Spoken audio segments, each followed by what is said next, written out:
Hi there, this is Dr. Maha, and today I thought of making a video regarding Plab Part 1. Actually, recently I just had a chance of taking this exam, so I thought that why not make a video regarding it so that people who are new to it or those who are thinking to take it in the future can benefit from it. So today in this video I'm going to tell you everything that you need to know regarding the exam, including how I did my preparation and including what can we expect in the real exam.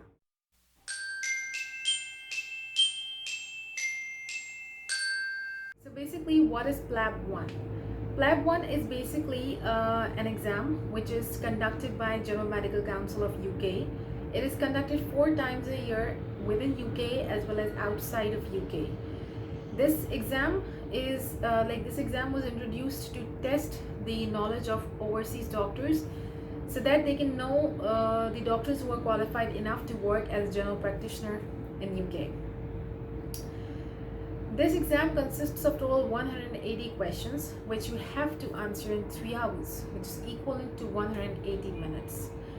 1 minute for each question. And don't worry, I mean, you might be thinking that it's quite difficult, but in reality it's not that difficult.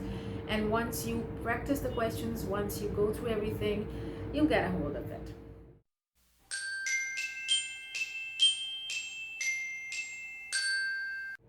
So let's discuss the cost of this exam. This exam costs around £240, which is equivalent to approximately 332 US dollars. And initially, when the pandemic began, they had revised their refund policies. They had waived any cancellation charges, but as of June 22, 2021, they have reintroduced them. And if you cancel your exam within if you cancel your exam over 42 days of the actual exam, you will be charged just £24, but just 10% of the actual price. But if you cancel your exam within 42 days of the actual exam, then they will not give you any refund and they will charge you all £240.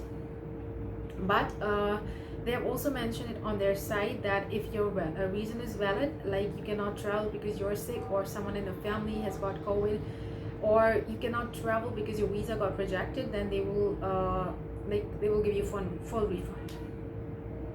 They will consider your reason as valid.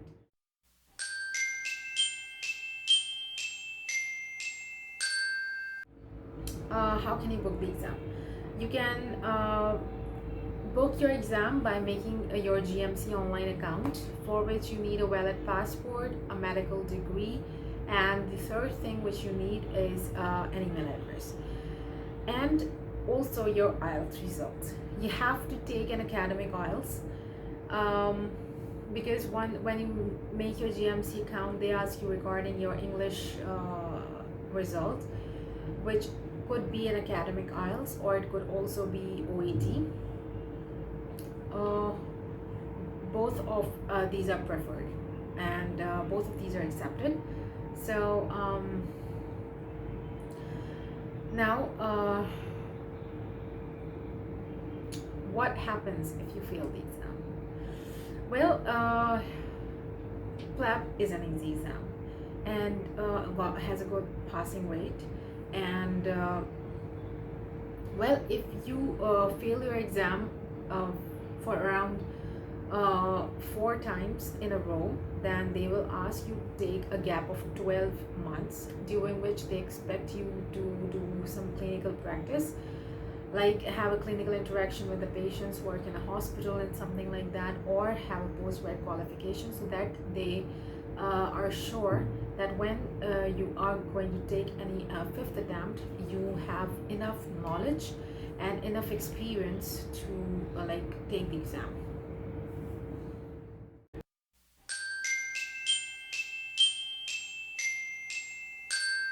Let's talk about how I prepared for the exam and what the actual exam feels like.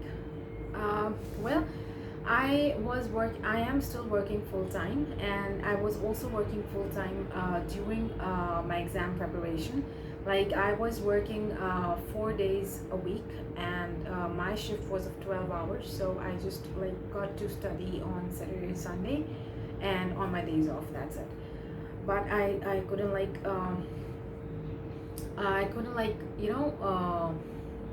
give most of my time to studies, but I tried to like I tried to so I took around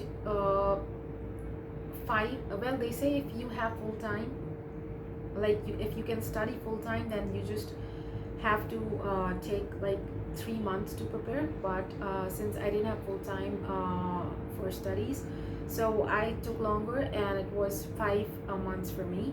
And during that time, I took Plab 1 keys for the notes and Plab will for the questions. I did it like this, that I used to do a topic from Plab 1 keys, and then I used to go through all the questions of that topic from Plab.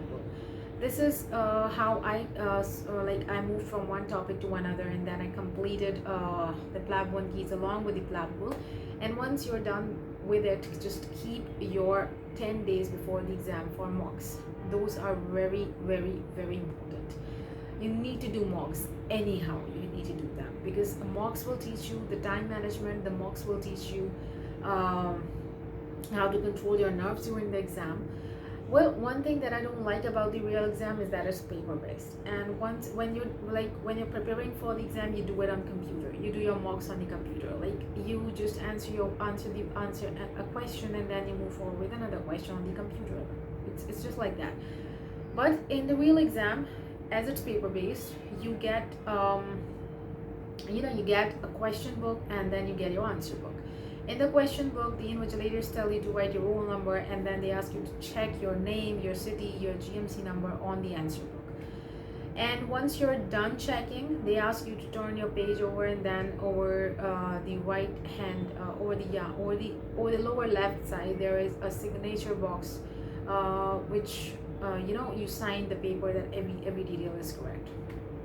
And they ask you to do it before starting the exam. Now, once you're done with it, they will ask you to keep your question book and your answer paper on the table they have provided you with, and then just then wait till they ask you to begin the test. Once you begin the test, obviously they're going to tell you to begin the test. Once you begin your test, you have to read the question from the question book, and then circle your answer in the answer paper. I used to do it like this in order to save my time. That I used to mark 30 questions in the question book, and once I was done with it, I used to circle those questions in the answer paper.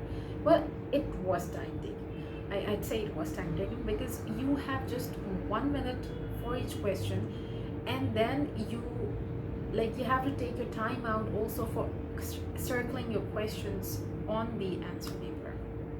It was time taking, but one thing that I'd say is just to control your nerves, control your anxiety, and you're just gonna go through it. I mean, if you get anxious at that time, if you get nervous at that time, then you're gonna, oh, how am I gonna complete all the questions?